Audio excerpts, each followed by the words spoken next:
বিশ্ব তাকিয়ে আছে ডক্টর ইউনূসের দিকে। এদিকে বিএনপি না ভোটে গেলে গণভোট অর্থহীন বললেন দুদু। অন্যদিকে কবুল যেহেতু বলেছেন সংস্কার তো করতে হবে বলেন হাসনাত।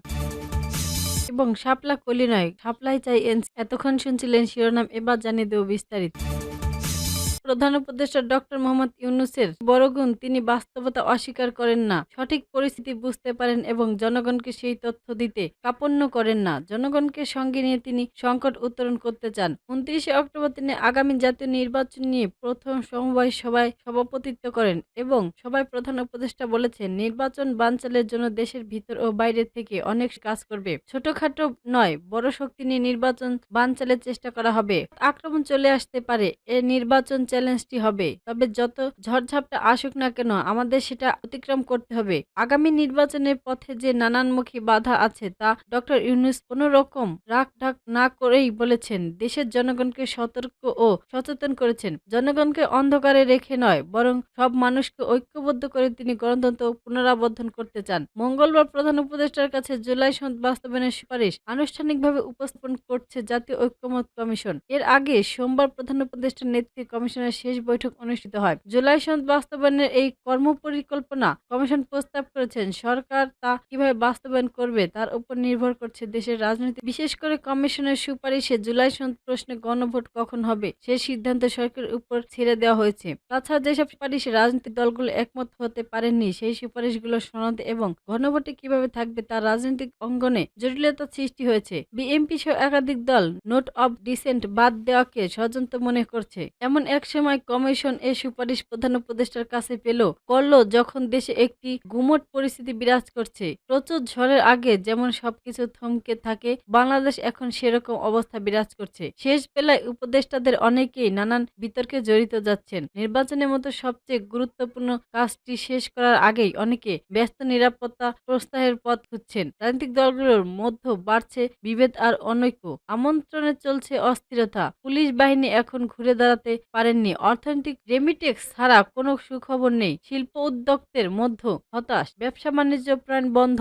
নতুন কর্মসংস্থান নেই। উত্তরণ নতুন বেকার হয়েছে কয়েক লাখ মানুষ। সমাজ জুড়ে উচ্চ শৃঙ্খলা, সব সন্ত্রাসে অতিরিক্ত জনজীবন প্রতিষ্ঠানের এবং লেখাপড়ার চেয়ে বেশি হচ্ছে সহিংসতা। প্রতিটি কোনো না কোনো শিক্ষাঙ্গনে ঘটছে আকাঙ্ক্ষিত ঘটনা। সর্বশেষ দুটি বেসরকারি বিদ্যালয়ে যেভাবে সহিংসতা জড়ালো তা গোটা জাতকে হতবাক করেছে। ঢাকায় গুলশান প্রধান উপদেষ্টা জানালেন, সীমিত শক্তি দিয়ে তাকে এক কঠিন কাজ সম্পূর্ণ করতে হবে। ডক্টর ইউনূস আছেন, এজন্যই আমরা আশাবাদী। তিনি দীর্ঘ জীবনে যা অর্জন করেছেন তার সবটাই অসম্ভবকে সম্ভব করে। এবার তিনি জীবনের সবচেয়ে কঠিন পরীক্ষা দিচ্ছেন। এ পরীক্ষায় তার সাফল্যের কোনো বিকল্প নেই। তার সাফল্যের উপর নির্ভর করছে বাংলাদেশ ভবিষ্যৎ। গোটা বিশ্ব তাকিয়ে আছে শান্তিতে নোবেল জয়ের দিকে।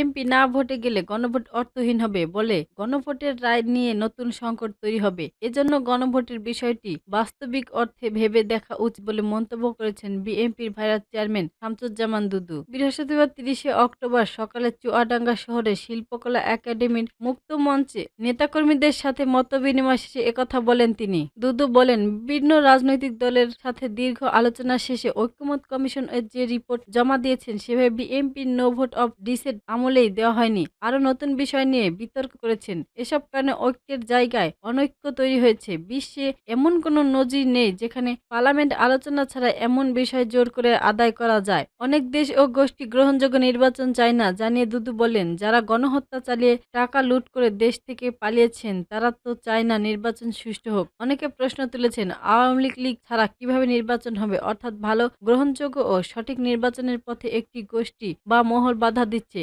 নির্বাচন নিয়ে বিএনপি এবং সংস্কারের মধ্যে টানাপোড়েন চলছে। জাতীয় নাগরিক পার্টির এনসিপির দক্ষিণাঞ্চলের মুখ্য সংগঠক হাসনাত আব্দুল বলেছেন, জুলাই সনদ বাস্তবায়ন নিয়ে যখন অনিশ্চয়তা দেখা দিল তখন আমরা সনদে স্বাক্ষর করিনি। সনদের আইনি ভিত্তি চেয়েছিলাম, আমরা তা না করে অনেক দল সনদে স্বাক্ষর করলো। তার মধ্যে একটি দল এখন সনদের বিপক্ষে অবস্থান নিয়েছে। আমরা বলবো, কবুল যেহেতু বলেছেন, কাবিনেট যেহেতু সিগনেচার করেছেন, আপনাদের সংস্কার করতেই হবে। বৃহস্পতিবার ৩০শে অক্টোবর সন্ধ্যায় লাক সমাজের বাইপাসের দক্ষের আয়োজিত এক পথসভায় প্রধান অতিথির বক্তব্যে এর কথা বলেন তিনি। হাসনাত আব্দুল বলেছেন, নাসিরউদ্দিন ভাই এনসিপির মুখ্য সনদ নাসিরউদ্দিন পাটোয়ারি বলেছেন, স্বাক্ষর করার পর তারা তাবার পক্ষীয় বিপক্ষে অবস্থান নিয়েছে। বিধায় যদি করবা না তাহলে কাবিনে সিগনেচার কেন করলা? সংসদ যদি নাই বা করো তাহলে কবুল কেন বললা? কবুল যেহেতু বলেছো, কাবিনে যেহেতু সিগনেচার করেছেন, আপনাদের সংসারও করতে হবে। সংসার যদি না করেন চান, রাস্তা খোলা আছে। জনগণের সামনে এসে কেবল হবে আমরা ডিভোর্স দিতে চাই। জনগণের সমক্ষে মুখ্য উন্মোচন করতে হবে আপনাদের। জনগণকে বোকা বানিয়ে সংস্কারের বিপক্ষে অবস্থান নেওয়া যাবে না। হাসনাত আব্দুল্লাহ আরো বলেন, সংস্কারের বিপক্ষে যারা না এর অবস্থান নিয়েছে তাদের চিহ্নিত করে রাখুন। তারাই আবার তত্ত্বাবধায়ক সরকারের ও ভোট এবং মৌলিক অধিকারের বিপক্ষে অবস্থান নেবে। আজকে যারা ব্যালটের বিরুদ্ধে, ভোটের বিরুদ্ধে, সংস্কারের বিরুদ্ধে অবস্থান নিয়েছে তাদের চিহ্নিত করুন। কালকে তারা জনগণের বিরুদ্ধে অবস্থান নেবে। এর আগে লাকসামে জাতীয় নাগরিক পার্টি দলীয় কার্যালয়ে উদ্বোধন করতেন হাসনাত। তবে তিনি বিভিন্ন সড়কে এনসিপি লিফলেট বিতরণ করেন। লাকসাম উপজেলার প্রধান সমবায়কারী আল মাহমুদের সভাপতিত্বে পথসভায় বিশেষ অতিথির বক্তব্য দেন এনসিপির যুগ্ম মুখ্য সহনায়ক নাবিদ নওরোজ শাহ। এ সময় আরও ছিলেন আশিকুল ইসলাম, সাকিব হাসান, শরীফুল জামান, মোহাম্মদ মিনহাজ, আব্দুল কাইয়ুম রিফাত, রাশেদুল ইসলাম, মামুন বারী কাউসার, কাজী নাছির, নাজমুল কবির ঋতু, আলামিন, ফারহানা ইমরান, আমির হোসেন সৌরভ। আয়োজিত সভায় উপস্থিত ছিলেন।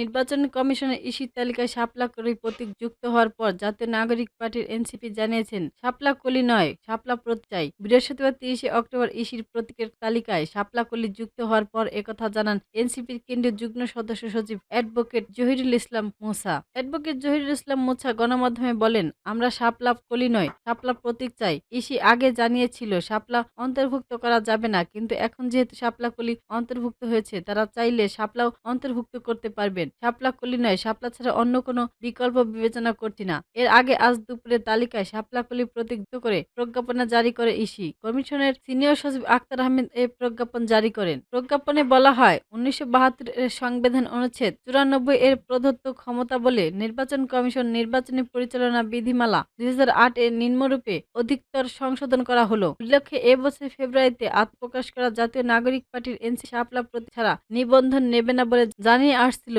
এ নিয়ে দলটির শীর্ষ নেতৃত্ব ইসির উপর ক্ষোভ প্রকাশ করেছিল। তবে শাপলা কলি তো স্পষ্ট নয় এনসিপি। দলই এখন শাপলা প্রতীকে অনড়।